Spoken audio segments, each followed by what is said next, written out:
Next we're looking at the Glengoyne 12-year-old. This is a cask strength whiskey. It's 100% proof, 57.2% alcohol. So it's a very strong whiskey. It's been on the go in the Glengoyne core range for about 5 years. 2004 it was introduced. It's only 2 years older than the 10-year-old, obviously, but it's got 30% sherry casks, first fill sherry casks in this. And you can see by the colour, it's kind of quite a rich golden colour as well. On the nose, there's loads of things going on with this whiskey. It's quite a complex whiskey.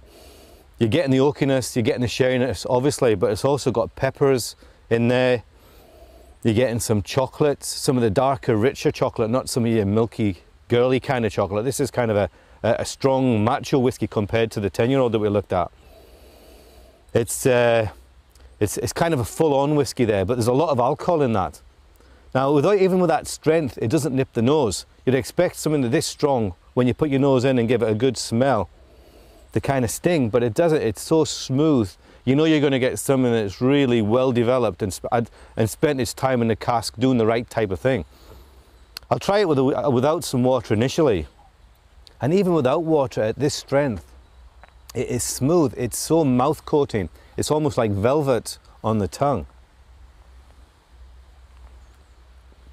And you get that chocolate, you definitely get that pepper, you definitely get that sherry, you get that sweetness coming through, but again, it dries off really quite quickly.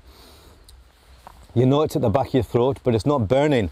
But I wouldn't drink it at this strength. I wouldn't recommend anybody drinks it at this strength, no matter how macho you think you are. It is a full-on whiskey. Put a wee bit more water than you normally would, but don't drown it. You don't want to drown it, you don't want to lose what you've got.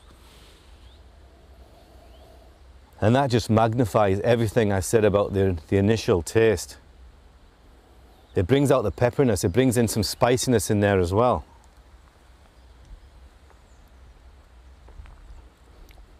It goes down just as good, if not better.